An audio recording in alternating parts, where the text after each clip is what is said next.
Bonjour à tous et bienvenue sur le plateau de KTO pour cette nouvelle édition de Face aux chrétiens avec la Croix, Radio Notre-Dame et RCF. Aujourd'hui, notre invitée est Marine Le Pen, présidente du Rassemblement national. Bonjour Marine Le Pen. Nous inaugurons aujourd'hui avec vous une série d'émissions qui, d'ici aux élections européennes du 26 mai, seront l'occasion de parler de l'Europe et de l'avenir de ce continent. Vous avez vous-même été, Marine Le Pen, élue députée européenne en 2004 et vous l'êtes restée jusqu'à votre élection à l'Assemblée nationale en 2017. Le Rassemblement national au Parlement de Strasbourg, c'est aujourd'hui 15 membres et il fait partie du groupe Europe des Nations et des Libertés qui compte 37 élus, dont les Italiens de la Ligue du Nord et les Britanniques de UKIP. Pour les élections de cette année, c'est le tout jeune Jordan Bardella, 23 ans, qui a été choisi pour être le tête de liste du Rassemblement national. Vous serez successivement interrogé dans cette édition de Face aux chrétiens par Laurent de Boissieu de la Croix, par Alain Baron de Radio Notre-Dame et par Romain Masneau de RCF. Alors avant d'entrer dans le concret des questions économiques et politiques, je voudrais vous demander, Marine Le Pen, quel est votre rêve d'Europe ? Quelle est pour vous votre ambition pour ce vieux continent ? C'est qu'il survive. Car aujourd'hui, je pense que l'Union européenne lui a fait en réalité énormément de mal. Et pour sauver l'Europe, il faut tourner le dos à l'Union européenne et construire une alliance européenne des nations. C'est le projet que nous allons proposer, qui soit une coopération entre des nations qui conservent leur identité, qui conservent leur diversité, ce qui n'est quasiment plus le cas aujourd'hui, mais qui conservent aussi leur souveraineté, c'est-à-dire la capacité de faire des choix de société, et de maîtriser leur territoire, de savoir qui entre chez eux, qui se maintient dans un pays, pourquoi, et qui préserve en quelque sorte la sécurité des peuples, par rapport aux menaces extérieures, mais aussi par rapport aux menaces économiques qui sont celles de la concurrence internationale déloyale. Alors, vous dites l'Union européenne lui a fait beaucoup de mal, on en reparlera dans un instant, mais l'Europe, dans ce monde où tout bouge, où tout change, quelle est sa spécificité, sa place, son message, quelle doit être sa place dans ce monde incertain ?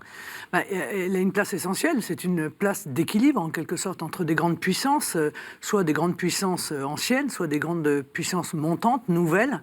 Je crois qu'elle peut porter la raison pour peu qu'elle la retrouve, parce que pour l'instant elle l'a totalement perdue, et elle peut réfléchir et peut-être impulser le monde de demain, car aujourd'hui, disons les choses clairement, la mondialisation sauvage vit en réalité ces derniers moments. Le monde entier est en train de tourner le dos à la mondialisation sauvage. Or, l'Europe est enchâssée, enfermée dans une organisation politique qu'est l'Union européenne, qui aujourd'hui est le laboratoire toujours de la mondialisation sauvage et qui cherche à la défendre et à continuer à l'imposer à des peuples qui n'ont eu de cesse que d'en souffrir. On est vraiment à la traîne de l'histoire, en fait. Et c'est bien malheureux parce que l'Europe a toujours été à la pointe de l'histoire. Elle peut à nouveau l'être, mais il faut, encore une fois, qu'elle fasse des choix qui sont radicalement différents de ceux qui sont portés. Longtemps, les questions économiques ont dominé les débats, et notamment l'opposition Europe du Nord, Europe du Sud, pour faire très très simple. Aujourd'hui, on voit plutôt une fracture Europe de l'Est, Europe occidentale, avec cette question plutôt culturelle, identitaire, qui revient un peu sur le devant de la scène. Oui, ça vous surprend, vous trouvez ? Non, mais en réalité, si vous voulez, l'opposition Europe du Nord, Europe du Sud est la conséquence de la mise en œuvre d'une monnaie unique qui a fait diverger les pays et notamment créer une fracture avec les pays dits pays de la zone marque et ceux qui n'étaient pas dans la zone marque. Bon, ça, c'est une chose. Mais il y a un autre phénomène qui, effectivement, a émergé dans les dernières années, qui est la volonté à tout prix de l'Union européenne d'imposer aux pays une immigration très importante, tout à fait dérégulée. Et là, on voit des pays qui sont attachés à leur souveraineté et à leur identité s'élever contre cela. Et on retrouve la Hongrie, on retrouve la Pologne, on retrouve le Danemark et la Finlande, dont on parle pas beaucoup, la Suède également, qui voit des forces politiques qui s'opposent à cela monter en puissance. Et puis l'Italie, la France bien sûr quand même, parce que le Rassemblement national qui porte la contestation de cette politique est une force politique très importante. Et là, on a effectivement deux visions, si vous voulez. L'Europe est une civilisation ? On peut le définir comme ça ? Oui, je pense qu'on peut le définir comme ça. Certains puristes diront que non, en fait, c'est la civilisation française. Mais enfin, la réalité, c'est que la culture européenne, incontestablement, nous met ensemble dans un creuset. Et que tout l'enjeu est d'ailleurs que l'Europe reste européenne, en réalité. Et défende ce qu'elle est, défende ses valeurs, défende la liberté, que je crois elle a en partie apporté au monde, et l'Union européenne aujourd'hui empêche de faire cela. Alors, on va commencer cette première partie plus politique avec Laurent de Boissieu de la Croix. Vous avez parlé de l'euro. Alors, c'est acquis que sortir de l'euro n'est plus une priorité. Ça, on a bien compris. Mais est-ce que recouvrer la souveraineté monétaire reste, à terme, un objectif pour le Rassemblement national ? Autrement dit, êtes-vous toujours souverainiste ? Oui, bien entendu, nous sommes pour la souveraineté nationale. Mais vous savez, à un moment donné, la démocratie, c'est aussi ça. C'est à vous proposer quelque chose, le peuple dit non. Il dit non, nous, on veut rester dans l'euro. Bon, on a entendu ça, nous sommes des pragmatiques. Mais nous persistons à dire que l'euro est un problème majeur pour notre économie. Voilà. Qu'il est probablement, lui aussi, sur sa fin de vie, en tout cas, si j'en crois, notamment le livre de M. Modi, qui vient de recevoir le prix du livre économique aux États-Unis et qui explique en quoi l'euro a été mal conçu et a eu des conséquences très graves sur l'économie. Mais partons du principe que les Français, pour l'instant, ne veulent pas revenir à une monnaie nationale. Nous devons... Il n'y a pas eu de référendum. Non, mais nous devons, en revanche... Oui, mais enfin... Vous savez, nous, on n'est pas hors sol. Hein. Nous sommes un mouvement politique. Nous sommes sur le terrain. Nous avons discuté avec beaucoup de Français. Nous avons regardé les résultats des élections. Il y a ça aussi. Je veux dire, il faut en tenir compte. Mais en revanche, on peut essayer, dans le mandat qui vient, de limiter les conséquences les plus néfastes de l'euro par un certain nombre de changements de la gouvernance monétaire, notamment le rôle de la Banque centrale européenne, qui est un rôle tout à fait spécifique dans le monde. Elle est la seule banque centrale à refuser de lutter contre le chômage, en réalité. C'est-à-dire d'intégrer le critère de l'emploi. Elle ne pense, elle, que stabilité des prix. Elle est la seule dans le monde. Le problème des transferts entre les différents pays pour limiter les conséquences des divergences dont je parlais tout à l'heure. Et puis peut-être aussi mettre sur la table le problème du quantitative easing. Vous savez, cette création monétaire, qui était d'ailleurs interdite par les traités, mais enfin, elle a été effectuée quand même. Dans le contexte des crises grecques et chypriotes. Oui, vous avez raison. On a fait 2500 milliards de création monétaire, sauf que cette création monétaire, elle est introduite en réalité au soutien de l'économie virtuelle dans les banques, au lieu de servir au renforcement et au développement de l'économie réelle. Donc tous ces sujets, nous allons les mettre sur la table. Et puis nous verrons si nous pouvons limiter les effets néfastes de la monnaie. Si nous n'y arrivons pas, nous sommes des pragmatiques, nous nous mettrons autour d'une table et nous remettrons en quelque sorte l'ouvrage sur le métier. C'est-à-dire par défaut, si vous n'arrivez pas à changer cette gouvernance, là vous sortez de l'euro. Nous sortons, on va essayer encore une fois d'en discuter avec nos alliés. Si on accepte l'idée d'être dans une alliance européenne, il faut qu'on en discute avec nos alliés. Mais on n'est pas les seuls à souffrir. Hein. Permettez-moi de vous dire que beaucoup de pays souffrent considérablement de cette monnaie unique. Mais il y a très certainement les moyens de limiter de manière assez importante les conséquences néfastes de l'euro. On va s'y atteler. Concrètement, vous avez parlé d'une alliance européenne des nations, l'Europe que vous voulez construire. Comment comptez-vous y arriver ? C'est-à-dire qu'il faudrait que les traités soient modifiés, donc il faut l'unanimité de tous les pays européens. Aujourd'hui, vos alliés au Parlement européen sont au pouvoir dans 2 pays sur 27, si on avait le Royaume-Uni. D'abord, ça n'est donc, pas tout à fait concrètement, vrai. comment vous feriez ? Alors d'abord, ça n'est pas tout à fait vrai, car ceux qui contestent formellement la manière dont l'Union européenne fonctionne aujourd'hui ne se limitent pas à l'Italie et à l'Autriche. Demain, nous espérons faire le plus grand groupe possible, c'est-à-dire agir de concert, mais même si nous sommes dans des groupes séparés, il n'en demeure pas moins que nous avons des visions qui sont très proches. Même si nous ne sommes pas dans le même groupe que M. Orban, nous avons avec lui, sur toute une série de sujets, des visions très proches. Même si nous ne sommes pas dans le même groupe que le Danemark et que la Finlande, nous avons une vision qui est très proche. Lorsque les votes vont avoir lieu au sein, par exemple, du Parlement européen, il est évident que ces votes, très probablement, iront sur toute une série de sujets dans le même sens. Mais vous parlez, si vous voulez, d'institutions formelles. Mais vous savez que dans l'Union européenne, en réalité, c'est plus un combat de pression, d'influence. On voit bien que ceux qui dirigent l'Union européenne aujourd'hui, le le PPE en réalité, car ils ont tous les pouvoirs, ils sont à la tête de la Commission, à la tête du Parlement européen, se sentent déjà, avant même les élections, limités dans leur volonté de continuer dans l'intégration européenne. D'où tout cela, ce sont des jeux de puissance politique. Et c'est la raison pour laquelle les résultats de l'élection européenne vont être essentiels, parce que rien ne sera comme avant, après les élections européennes, si ceux qui défendent les nations arrivent très puissants au sein du Parlement européen. Donc vous pensez que du Parlement européen, vous pourrez changer l'Europe?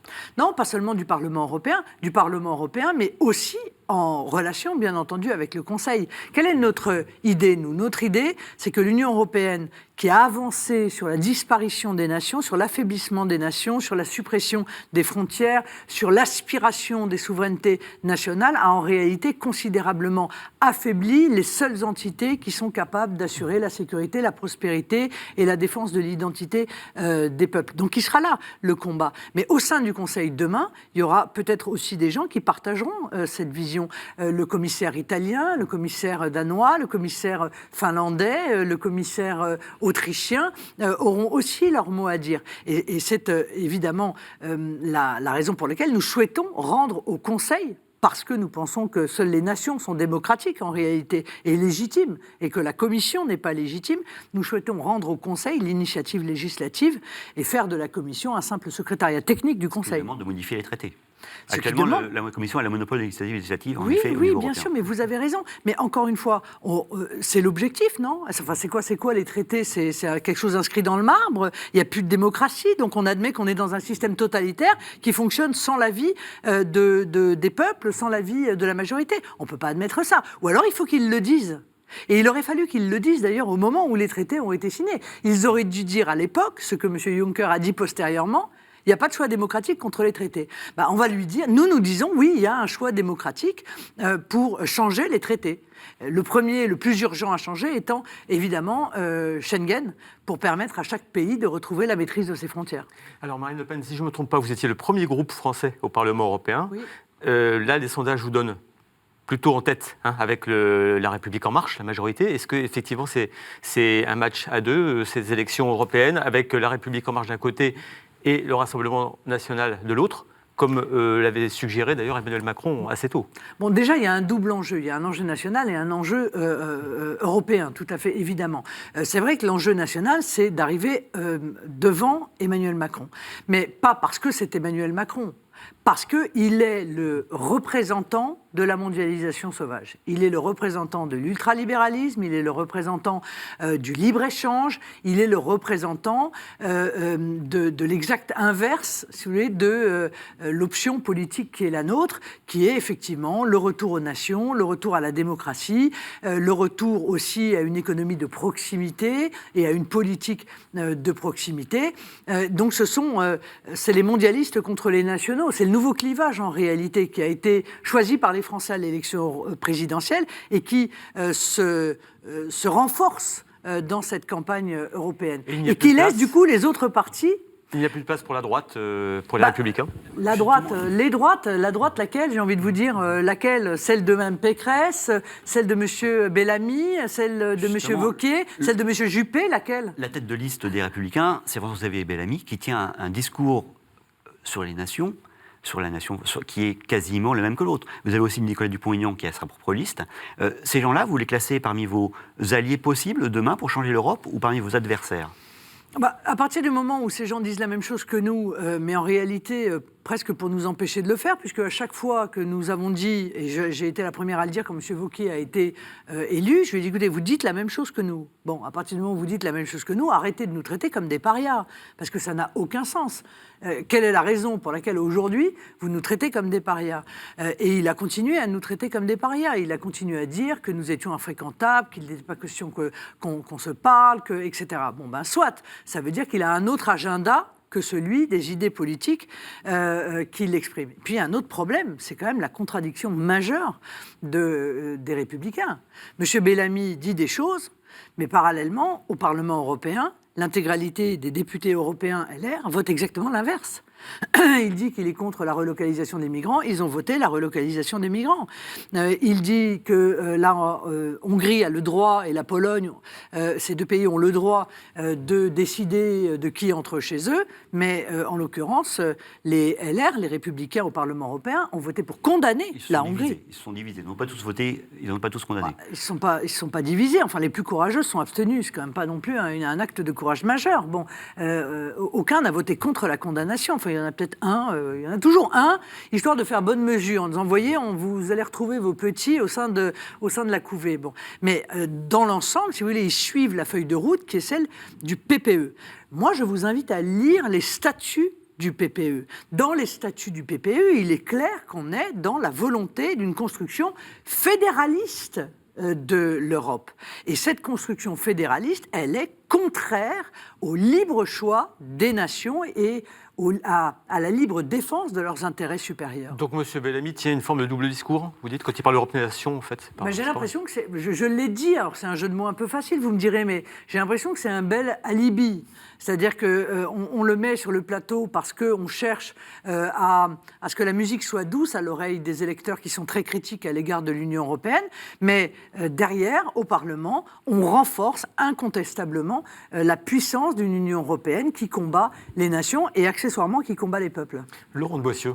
Une question, je vais quitter un peu l'Europe, mais un peu d'actualité française. Le président de la République, Emmanuel Macron, a annoncé la dissolution de 3 groupuscules d'extrême droite, 2 qui sont des groupuscules quasi inconnus non nazis, et un qui est un peu plus important qui s'appelle Bastion Social.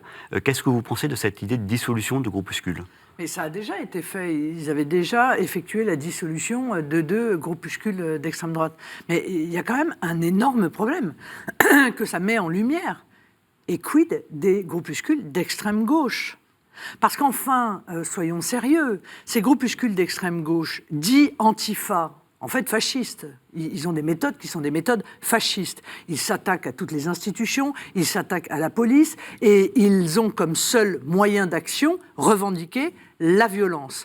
Je vous suggère, si vous connaissez mal ces groupuscules, d'aller taper sur n'importe quel moteur de recherche les images des affiches des antifas. Il n'y a que des affiches de violence, d'appel au meurtre. Or, ceux-là agissent en toute impunité depuis des années et des années sur notre territoire. Ils ont détruit le centre-ville de Rennes, de Nantes à plusieurs reprises, de Paris. Ils sont arrivés à 1200 le 1er mai 2018 en brisant tout sur leur passage, y compris l'hôpital des enfants malades Necker. Quand même, ils s'attaquent aux forces de l'ordre et contre cela, jamais aucune mesure de dissolution que nous réclamons depuis des années n'est prise. Donc on a l'impression d'une instrumentalisation, une fois de plus, et non pas d'une volonté de pacification. Alors on en reparlera tout à l'heure aussi des violences et du climat actuel. Juste un mot sur votre liste. Vous avez dit que vous étiez la liste la plus proche des préoccupations des Gilets jaunes. Il y a des Gilets jaunes sur votre liste ? Oui, mais vous voyez, là encore, si vous voulez, chacun essaye d'être plus jaune que les Gilets jaunes. Bon, et on tombe dans un travers politique. Moi, j'ai pas besoin de faire cela. Moi, j'ai donné aux Gilets jaunes que j'ai rencontrés les 144 engagements de ma présidentielle. Dans ces 144 engagements, il y en a au moins 60 au bas mot qui correspondent presque directement aux revendications ou aux inquiétudes qui ont été exprimées par les Gilets jaunes. Les vrais, hein. Pas les gilets jaunes dehors et rouges dedans, ou jaunes dehors et bruns dedans, hein, les vrais gilets jaunes. Que ce soit en matière de pouvoir d'achat, que ce soit en matière de représentativité, parce que derrière la crise fiscale, derrière la crise sociale, il y a aussi une crise de la représentativité dans ce mouvement des Gilets jaunes. Ils ne se sentent plus représentés. Et donc, les débats qui devraient avoir lieu dans une Assemblée nationale représentative, se déroulent aujourd'hui dans les rues, sur les ronds-points. Donc, je n'ai pas besoin d'être Madame Plus, au risque, comme certains, de devenir Madame Trop sur ce sujet. Une dernière question de Laurent de Boissieu. Alors, je pourrais essayer de faire le pont entre les deux. Il était question éventuellement d'un référendum le jour des élections européenne, ou plus tard d'ailleurs, mais sur les questions institutionnelles. Est-ce que l'idée d'un référendum sur ce sujet vous paraît bonne ? Et puis, le jour ou non des européennes, est-ce que ce serait un bon choix ? Alors moi, par principe, je suis pour le référendum, par exemple, pour toute révision constitutionnelle. Vous savez que le général de Gaulle avait considéré que les révisions constitutionnelles devaient se faire par référendum. Et il avait il avait rajouté la possibilité d'un vote par le Congrès, mais c'était évidemment en cas d'extrême urgence. Bon, évidemment, nos dirigeants politiques ont inversé la règle, et maintenant, la règle, c'est le Congrès, avec les conséquences qu'on a pu connaître avec le référendum de 2005, où les Français disent non, et puis le Congrès décide qu'en réalité, ce sera... Jean-Paul Garot, Thierry Mariani avaient voté ce traité de Lisbonne. Oui, c'est vrai, mais ils l'ont dit d'ailleurs. Ils étaient contre la Constitution. Ils ont fait campagne contre la Constitution et puis ils se sont soumis à une discipline de groupe, comme on dit. Bon. Ils ne s'en sont pas cachés. Mais donc oui, pour une révision constitutionnelle qui passe par référendum. Mais pourquoi en plein milieu des européennes ? Enfin, écoutez, c'est quand même assez contradictoire de la part d'Emmanuel Macron, l'Européen. Il dit que l'Europe, c'est fondamental, que la campagne européenne, c'est fondamental. Et en fait, on a l'impression qu'il multiplie les manœuvres dilatoires. Le grand faux débat, le QCM référendaire, parce que le problème du référendum qu'il envisage, c'est qu'il n'est absolument pas constitutionnel. Il ne sera donc que consultatif. Eh bien, ce grand débat, on en reparlera dans quelques instants. On va marquer une première pause dans cette édition de Face aux Chrétiens. Merci Laurent de Boissieu. Restez avec nous. Nous nous retrouvons dans un court instant avec notre invitée Marine Le Pen qui sera interrogée par Alain Baron.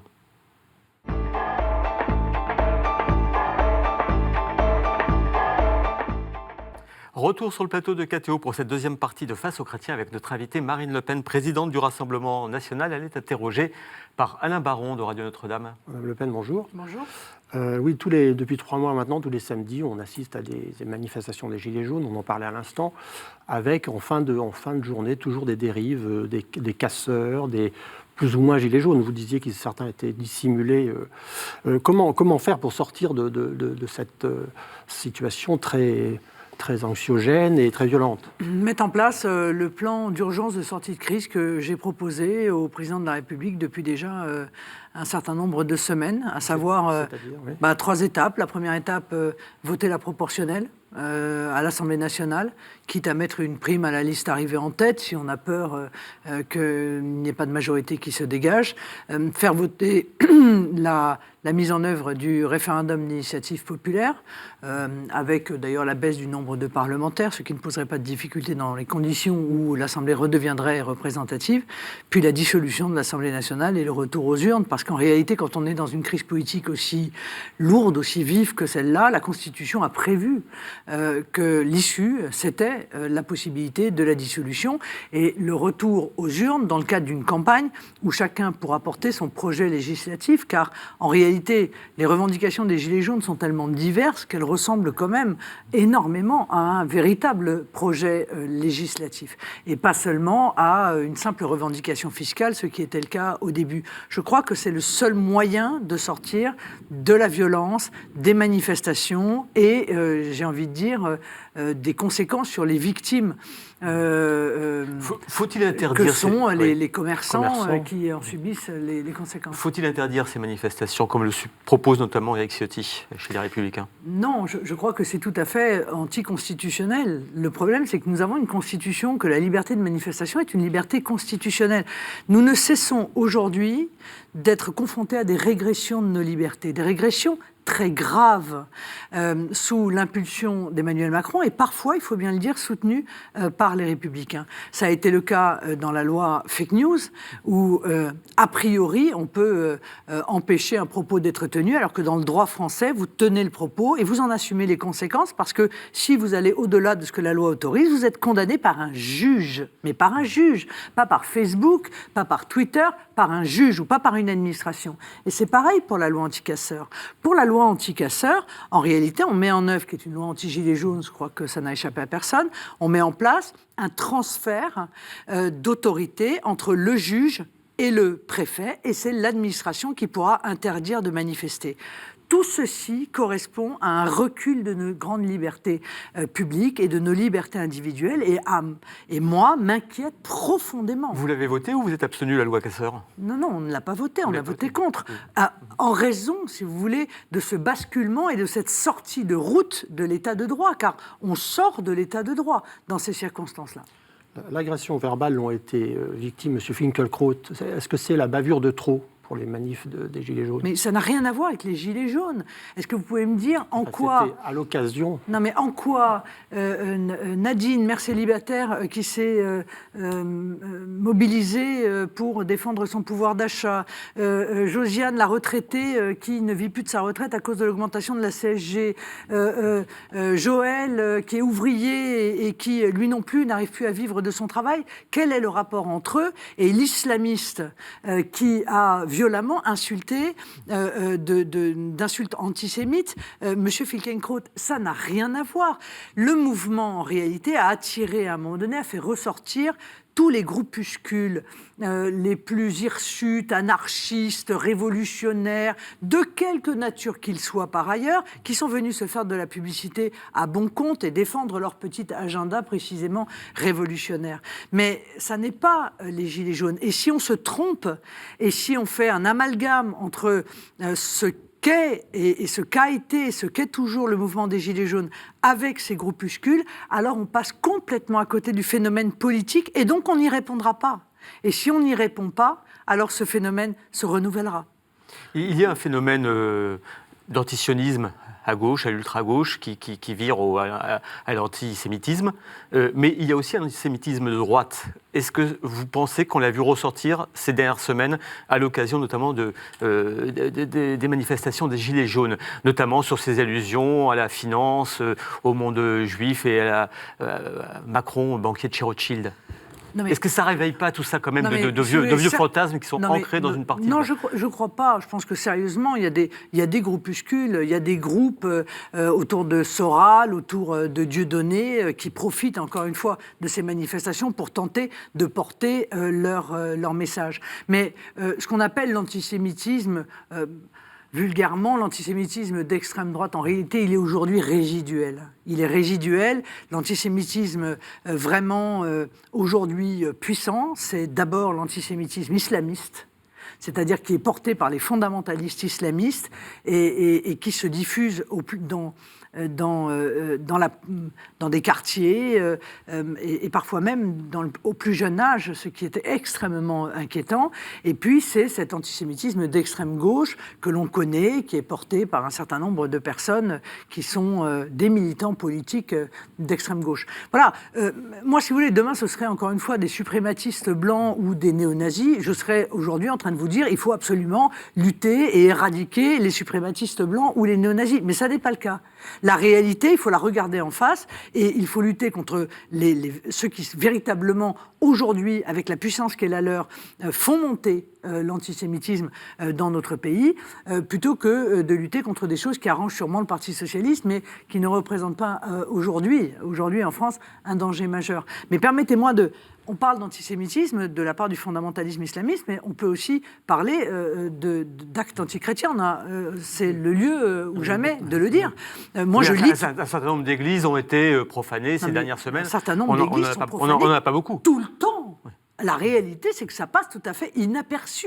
Ça n'est plus un sujet d'intérêt pour les médias, comme si on s'était habitué à la récurrence de ces profanations. Oui, reconnaissons que pour les Juifs, il y a aussi une question parfois de vie ou de mort, on peut le dire, qui se pose.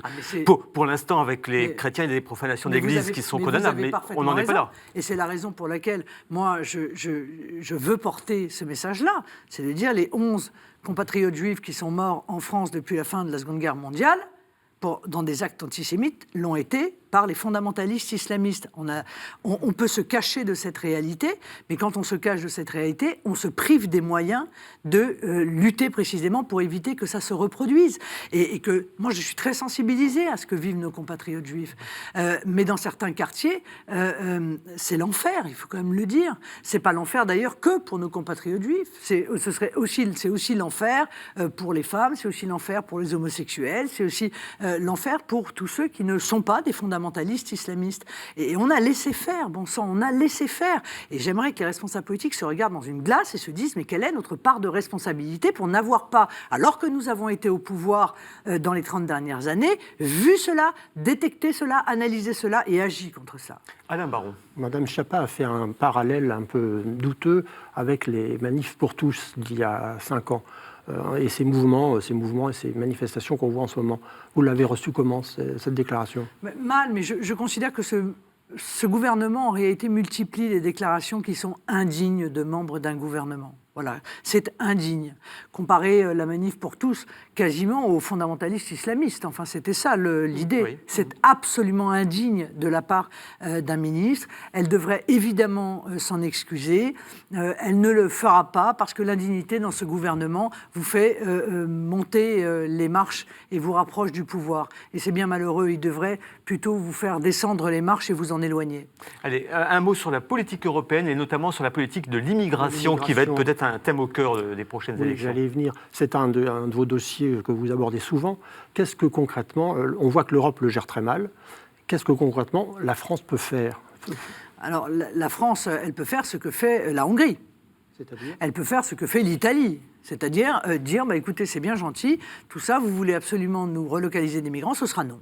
Voilà, c'est nous qui conservons la maîtrise de notre immigration. Mais de manière plus générale, l'Union européenne a mis en place un système qui est ni frontière intérieure, mais aussi ni frontière extérieure. Nous voulons mettre en place ceinture et bretelles et frontières intérieures et frontières extérieures. Il existe bien des frontières extérieures. Aujourd'hui, il y a des agences Frontex qui surveillent ces frontières et qui fait en sorte que j'allais dire le maximum, enfin beaucoup de migrants n'arrivent pas sur le continent. C'est totalement faux. Tous les migrants arrivent, tous, sans exception. Oui. Non seulement ils arrivent, mais ils repartent jamais. Bon, ce qui est évidemment un problème majeur. Moi, je pense que chaque pays doit conserver la maîtrise de ses frontières. Voilà, doit décider qui entre sur son territoire, parce qu'il en va de l'équilibre de nos finances publiques, mais il en va aussi de la paix civile, il en va aussi de la sécurité, parce que quand les frontières sont totalement ouvertes, on ne sait absolument pas qui entre et sont entrés dans les dernières années, des terroristes qui ont tué sur notre sol. Rien que cela, ça aurait dû tout de même alerter certains. Ça n'a pas été le cas. Mais c'est aussi les frontières ouvertes, pas seulement à ça, mais également aux mafias, également au trafic, également à la fraude. Une frontière, c'est comme la peau humaine, si vous voulez. Ça doit laisser passer ce qui est bon et ne pas laisser passer ce qui est mauvais. Or, aujourd'hui, on n'a plus cela. Nous sommes écorchés, en quelque sorte, un pays écorché, sans sa protection que représentent les frontières. Donc, il faut retrouver cette maîtrise d'urgence. On a créé un corps de garde-frontières européen. C'est pas mais, enfin, vous voyez bien, vous imaginez bien combien il faudrait de garde-frontières européens pour déjà protéger les frontières de l'Europe. C'est en soi infaisable. Mais surtout, ils ne le veulent pas. Ne nous trompons pas, l'Union européenne ne veut pas l'arrêt de l'immigration. Elle est même en cheville avec l'ONU depuis des années pour expliquer que nous devons accueillir des dizaines de millions d'immigrés, soi-disant pour remplacer le défaut de natalité des pays en Europe. Donc, ils ont une vision eux-mêmes idéologique des bienfaits de l'immigration. D'ailleurs, le pacte de Marrakech, quand vous le lisez, vous voyez bien qu'il faut présenter l'immigration sous un jour favorable. Bon, donc ils ont une démarche idéologique. Donc pourquoi est-ce que vous allez confier à quelqu'un qui défend en quelque sorte une idéologie contraire le soin de protéger vos frontières donc vous de la mise en œuvre de cette idéologie? Vous soutenez cette thèse du grand remplacement qui est de dire l'immigration c'est pas simplement subi mais c'est organisé, c'est voulu pour remplacer la population du vieux continent par une autre? Mais c'est voulu, ça a été voulu depuis les années 70 déjà par les grands patrons, pour faire venir de la main-d'œuvre à bas coût. Et ça continue. Pourquoi Mme Merkel a ouvert ses frontières à 1 million de migrants? C'était pas parce qu'elle a une bonne âme. C'était parce que, juste dans la foulée, ils ont fait ce qu'on appelle les eurojobs.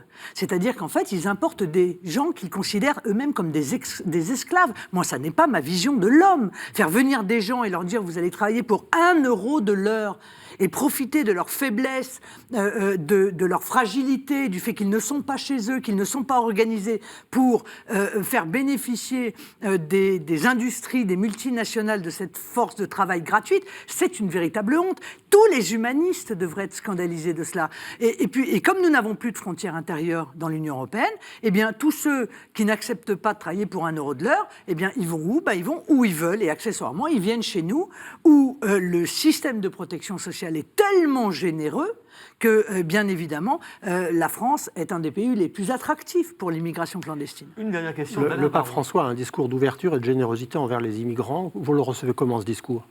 La manière dont il l'exprime, mal, je le ressens mal, parce qu'il n'est plus sur la charité dont il doit faire, bien entendu, la promotion. Je crois qu'il est, en l'occurrence, tout à fait dans son rôle, mais il est en réalité dans la volonté d'imposer aux nations ce qu'elles doivent faire par rapport à l'immigration. Ça n'est pas son rôle.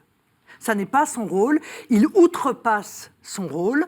Nous sommes des responsables politiques élus par le peuple. Nous n'avons pas à nous mêler de la manière dont est dirigée l'Église, mais le pape n'a pas à se mêler des choix politiques qui sont faits par les peuples. Il doit les respecter. Et si les peuples ne veulent plus accueillir d'immigration parce qu'ils sont full up, disons-le, pardonnez-moi de cet anglicisme, ils sont full up, on est à un seuil de saturation totale. Allez porte de la Chapelle, allez boulevard de la Chapelle, regardez autour de Paris la multiplication de campements, de fortunes, de favelas. On ne peut plus accueillir d'immigration supplémentaire. Donc je pense qu'il devrait rester dans son rôle. Ainsi d'ailleurs qu'un certain nombre de membres du clergé, objectivement.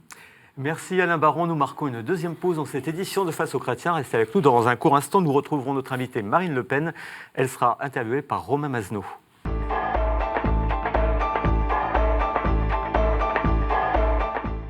Retour sur le plateau de KTO pour cette dernière partie de Face aux chrétiens avec notre invitée Marine Le Pen, présidente du Rassemblement national.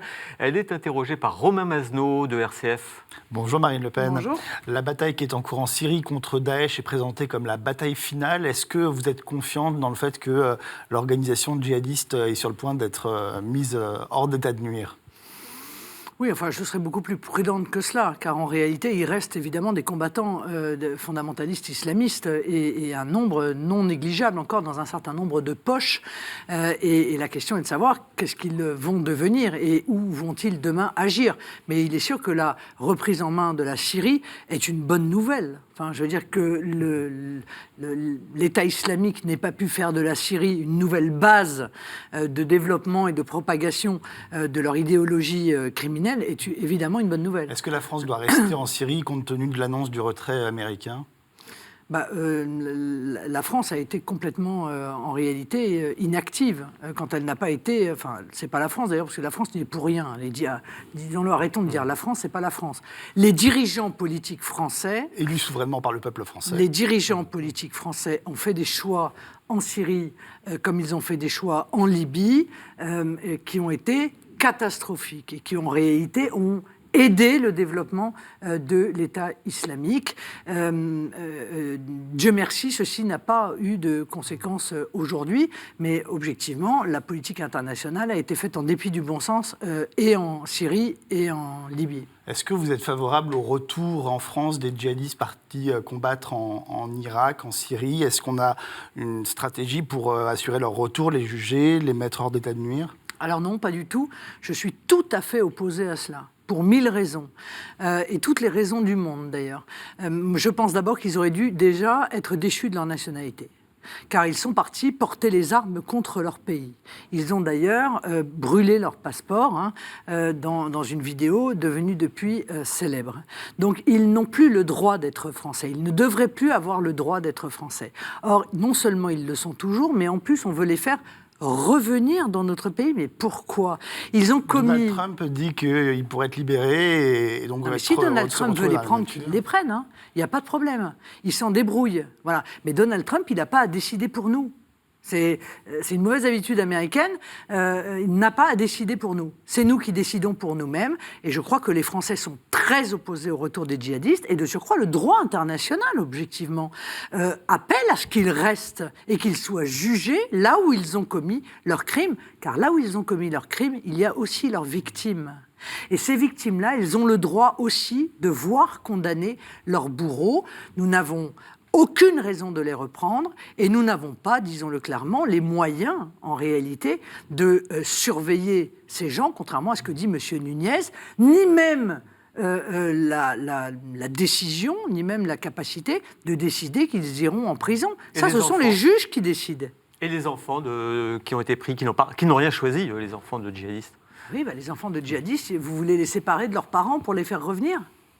Je ne sais pas, Bah, revenir avec leur mère ou qui retrouvent leurs grands-parents en France. Ils vont rester avec papa et maman, mais s'il y a des enfants qui se retrouvent seuls, qui sont français, qui se retrouvent seuls là-bas, moi je ne vois pas d'inconvénient à ce qu'ils puissent revenir, mais avec une surveillance maximum. S'il s'agit de les remettre dans la famille de leurs parents, qui est elle-même une famille fondamentaliste islamiste, c'est non. Autre sujet, à propos de la brouille récente entre la France et l'Italie, vous avez reproché à Emmanuel Macron une utilisation politicienne de la diplomatie avec le rappel de l'ambassadeur de France à Rome. Est-ce que cette instrumentalisation politicienne, elle n'est pas plutôt le fait de Luigi Di Maio qui a rencontré un gilet jaune qui parle de paramilitaires prêts à renverser le pouvoir? Je pense que M. Di Maio ne savait pas en réalité qui était ce gilet jaune. Dans son esprit, il a rencontré des gilets jaunes. Bon. Je vous rappelle que ça intervient après que Emmanuel Macron ait traité tout ce beau monde de lèpre populiste. Rien que cela. Bon, ce qui n'était pas non plus très diplomatique et qui rompait assez avec les liens d'amitié qu'on essaye de conserver au sein de l'Europe. De la même manière, il avait traité les Hongrois et les Polonais d'esprits fous. Ce qui, là encore, n'est pas la preuve d'une volonté d'apaisement, mais en réalité de la volonté de surfer sur une radicalisation du conflit politique qui peut exister au sein de l'Europe. Mais enfin, de là, permettez-moi, mais à rappeler l'ambassadeur de France en Italie, la dernière fois que ça a été fait, c'est quand Mussolini nous a déclaré la guerre. Il faut quand même avoir un tout petit peu le sens de la mesure. Donc oui, bien sûr, il a utilisé cet acte-là comme une instrumentalisation politique, et c'est grave, parce que la diplomatie, c'est précisément le seul moyen de l'apaisement. Si on se sert de la diplomatie pour, en réalité, souffler sur les braises des conflits, alors vous n'avez plus aucun moyen à votre disposition. Je trouve que c'est tout à fait irresponsable. Le sujet qui préoccupe beaucoup l'Europe en ce moment, c'est le Brexit, avec ces négociations interminables dans lesquelles s'enlise le Royaume-Uni. Est-ce que ce n'est pas la preuve, cette impasse, que des mensonges qui ont été proférés pendant la campagne du référendum de 2016 ? Et quel mensonge ? Que il y aurait une liberté retrouvée, une prospérité immédiate, libre-échange. Il suffisait de le vouloir et que c'était très facile de sortir de l'Union européenne, finalement. Je crois que personne n'a jamais dit que ce serait facile. Mais l'argument c'est difficile n'est pas un argument. Ça, c'est comme si on vous disait, écoutez, vous êtes dans une cellule, regardez, c'est quand même sympa, vous avez la télé, on vous nourrit et tout. Vous dites, oui, mais moi, je veux être libre. Ah oui, mais vous savez, dehors, il va falloir bosser, il va falloir trouver un travail, il va falloir trouver un logement, etc. Vous dites, oui, mais je préfère. Donc, c'est ce qu'ont dit les Britanniques. Et objectivement, ne parlons pas trop de la situation économique de la Grande-Bretagne, parce que moi, je veux bien échanger avec eux. Je veux bien échanger le taux de chômage de la France contre le taux de chômage de la Grande-Bretagne. Je veux bien échanger... Mais c'est aussi au prix de l'ultralibéralisme que vous dénoncez régulièrement, mais c'est leur problème. Mais monsieur, c'est leur problème. Vous ne comprenez pas que... Moi, je ne suis pas là, je ne veux pas qu'on m'impose un modèle. Mais je ne suis pas là pour imposer le mien aux autres. Chaque nation, en fonction de son histoire, de la structuration de son économie, a le droit de choisir sa politique économique. C'est le principe même de la démocratie. S'ils veulent faire de l'ultralibéralisme, qu'ils le fassent. Qu'ils le fassent. Mais ce qu'ils ne voulaient plus, c'est les travailleurs détachés, imposée par l'Union européenne. Ce qu'ils ne voulaient plus, c'est la concurrence déloyale imposée par l'Union européenne. Ce qu'ils ne voulaient plus, c'est l'immigration imposée par l'Union européenne. Bon, mais en quoi ces choix, ni vous et moi, nous avons à les disqualifier. Nous avons juste à les respecter. Or, ce que je note, c'est que l'Union européenne veut faire souffrir la Grande-Bretagne. Elle lui pose la question de la frontière. Ce n'est pas une petite question quand même. Est-ce qu'il faut mettre la frontière entre l'Irlande et le reste de l'Europe ? Est-ce qu'il faut mettre la frontière entre l'Irlande du Sud et l'Irlande du Nord, ou entre l'Irlande et l'Angleterre ? Bien sûr. C'est quand même un problème. Bien sûr, vous avez raison. Mais l'Union européenne veut faire souffrir la Grande-Bretagne. Ils l'ont dit. M. Tusk veut que les Britanniques se retrouvent dans les feux de l'enfer. C'est pas pour la faire souffrir qu'on lui pose la question de la frontière. Qu'il faut que ce soit le plus douloureux possible. Bien si, bien sûr. L'Union européenne ne fait absolument aucun effort pour que le divorce se fasse de la manière la plus douloureuse qui soit, car l'Union européenne veut donner une leçon à tous les pays qui, éventuellement, envisageraient de faire la même chose que la Grande-Bretagne. Et encore une fois, elle n'est pas dans son rôle quand elle fait cela. Elle est poussée par une idéologie et non pas par un pragmatisme qui veut que nous sommes des alliés avec la Grande-Bretagne, que nous commerçons ensemble. Et je crains, hélas, que comme les sanctions avec la Russie, les décisions qui sont prises aujourd'hui par l'Union européenne, en réalité, aient comme conséquence des effets très néfastes, peut-être un peu pour la Grande-Bretagne, mais peut-être plus encore pour l'Union européenne. Quand Viktor Orban démarre sa campagne européenne en appelant à une Ligue des nations chrétiennes contre l'immigration, vous trouvez que c'est un axe stratégique intéressant ? Non, parce que nous sommes un pays laïque, mais lui est un pays, la Hongrie est un pays qui considère que la religion a parfaitement sa place dans l'espace public. Ce sont, encore une fois, deux systèmes politiques qui sont différents. Maintenant, si vous voulez, que notre République soit fondée sur des valeurs qui sont les valeurs du christianisme, évidemment que oui, personne ne le conteste. Que notre culture soit une culture chrétienne, personne ne le conteste. Enfin, même ceux qui ne croient pas ou qui ne croient plus, et même ceux qui sont d'ailleurs, qui croient en d'autres religions. Et qui vivent d'autres religions. Ils sont tous conscients que la France est un pays de culture chrétienne. Mais moi, je ne crois pas que cet étendard, si vous voulez, soit celui qui puisse être le plus fédérateur. Voilà. Maintenant, moi, je ne viendrai pas, encore une fois, reprocher à la Hongrie de dire nous sommes un pays chrétien. Oui, vous avez évoqué les fake news. De la même manière que toute une série de pays en Afrique disent nous sommes des pays musulmans, et ce qui est parfaitement respectable et légitime. Vous avez évoqué tout à l'heure les fake news, et beaucoup s'inquiètent que les élections européennes à venir soient influencées, soient perturbées par des stratégies venues de l'extérieur, et on pense souvent à la Russie. Est-ce qu'effectivement c'est un risque? Est-ce que c'est un fantasme? Alors j'ai fait une question écrite, d'ailleurs, j'ai envoyé une question écrite à Mme Loiseau, qui a fait un grand papier dans un quotidien du soir pour dire nous sommes extrêmement inquiets des manœuvres de manipulation, tout ça paraît très complotiste. Donc je lui ai dit, mais est-ce que vous pouvez nous donner juste le début d'un commencement de faisceau de présomption de l'existence de ça? Parce que vous voyez, même vous répercutez. On l'a vu dans le passé, avec certaines officines qui inondent de publicités ciblées, qui mettent de l'argent pour pouvoir influencer des messages sur des profils de détenteurs de comptes. Si vous voulez. Ne prenez pas ce que vous dit le gouvernement comme ça pour, en réalité, la transformer en vérité établie.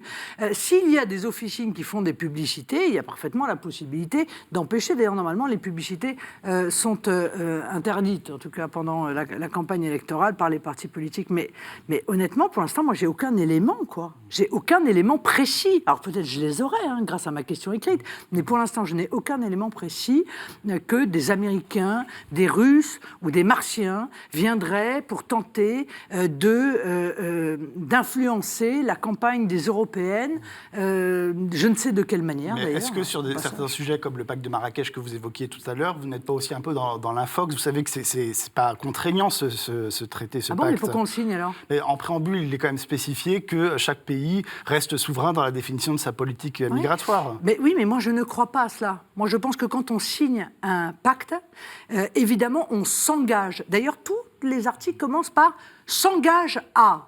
Mais la plupart des principes sont déjà appliqués par la France, la plupart des principes. Non, monsieur, Dieu merci. Non, Dieu merci, la portabilité des droits sociaux pour les immigrés n'est pas prévue par la France, ainsi que toute une série d'autres mesures qui ne sont pas du tout prévues. Donc je trouve que ce texte est très grave, et moi je vous fiche mon billet que d'ici quelques mois, vous aurez un magistrat en France qui viendra puiser dans ce pacte de Marrakech pour pouvoir introduire dans notre droit positif les mesures qui ont été signées par le gouvernement français sans l'avis du peuple, sans l'accord du peuple, sans même l'avoir informé de cela. Et cette méthode qui maintenant se généralise est profondément condamnable et profondément antidémocratique. Donc moi, j'ai donné mon analyse du pacte de Marrakech, j'entends à chaque fois fake news, on ne peut plus d'ailleurs rien dire maintenant sans qu'on vous traite de fake news. Bon, je vous signale que Parent 1, Parent 2, c'était une fake news aussi, Ce qui m'a permis de dire qu'en réalité, une fake news, c'est un fait qui est révélé plus de 5 ans avant qu'il arrive. Voilà, ça c'est la définition de la fake news. Bon. Et puis, ce qui était considéré comme une fake news, eh bien en réalité, c'est révélé exact. Vous savez ce qu'on dit, la politique? Gouverner, c'est prévoir. Notre rôle de responsable politique, c'est aussi de prévoir. Prévoir le danger de la signature d'un texte, prévoir les dangers qui sont inscrits dans le traité d'Aix-la-Chapelle, prévoir les dangers qui sont inscrits... aussi, Oui, mais prévoir. Oui, mais l'espoir, permettez-moi de vous dire que nous sommes surtout là pour protéger. L'espoir, chacun l'a à l'intérieur de lui-même. Donner une vision. Et bien sûr, une vision, mais protéger aussi. Or, aujourd'hui, protéger, c'est regarder ce qui est en train de se signer et voir les conséquences que cela peut avoir pour le futur. Très, très rapidement, Marine Le Pen, parce qu'on va arriver assez vite au terme de cette émission, mais il y a hier soir une proposition de loi qui a été mise sur la table pour lutter contre effectivement la violence sur Internet. Et il ne s'agit pas de proposer l'anonymat, ça ne serait pas possible, mais en tout cas de faciliter les possibilités de poursuites judiciaires. Vous êtes favorable, effectivement, à ce qu'on renforce la police sur ce monde de... Mais pardon, Oui. mais les poursuites judiciaires sont parfaitement possibles. Moi, j'ai fait condamner des gens sans difficulté. Quand quelqu'un dit quelque chose qui viole la loi, le gouvernement, la justice, la police a totalement accès, en réalité, aux IP et à la connaissance de la personne pour pouvoir la poursuivre. Donc, qu'est-ce qu'il y a dans cette loi ? Moi, je suis un peu inquiète parce que là, je vois une espèce d'inflation. Il se passe quelque chose, une loi, il se passe quelque chose d'autre, une loi. Mais attention, je rappelle la règle. En France, la liberté est le principe. Et lorsque vous enfreignez la liberté, eh bien, vous êtes condamné par un juge. La volonté de contrôler, de fliquer Internet et en réalité d'empêcher l'expression des opinions m'apparaît dangereuse, surtout quand on transfère ça à Facebook, enfin qui est une entreprise privée, quoi, ou Twitter. Aujourd'hui, Facebook et Twitter décident de la fermeture de tel ou tel compte. Mais moi, ça ne me va pas. Sur le principe, ça ne me va pas. La liberté, et si, encore une fois, on viole les règles, on est condamné. Mais pas a priori, parce qu'a priori, ça s'appelle de la censure. Marine Le Pen, merci. Je vais vous demander, et je vous propose 1 minute pour conclure sur l'Europe. Quel message vous envoyez aux auditeurs, aux téléspectateurs qui nous regardent, pour l'Europe à venir ? Je le ferai aussi avec tous les candidats qui se succéderont d'ici le mois de mai à cette émission. Vous voyez un message d'espoir. Un message d'espérance. L'Union européenne telle qu'elle existe aujourd'hui n'est pas une fatalité. C'est la conséquence de choix politiques qui ont été des choix politiques erronés. Une Europe qui soit une coopération des nations souveraines, qui vont ensemble s'engager dans des projets qui sont des projets essentiel pour l'avenir, la prospérité et la sécurité de nos peuples respectifs, c'est possible. Cette organisation-là, nous allons la construire avec nos alliés et avec tous ceux qui ne supportent plus de voir une Union européenne qui détruit leur sécurité, leur avenir, leur identité, leur industrie, leur économie et accessoirement qui s'introduit dans leur vie privée. Merci Marine Le Pen. Nous retrouverons la semaine prochaine un autre invité, Yannick Jadot, qui est tête de liste pour les écologistes de ELV. Vous pouvez évidemment nous retrouver d'ici là sur les sites des partenaires KTO, La Croix, Radio Notre-Dame et RCF. Je vous souhaite une bonne semaine à tous.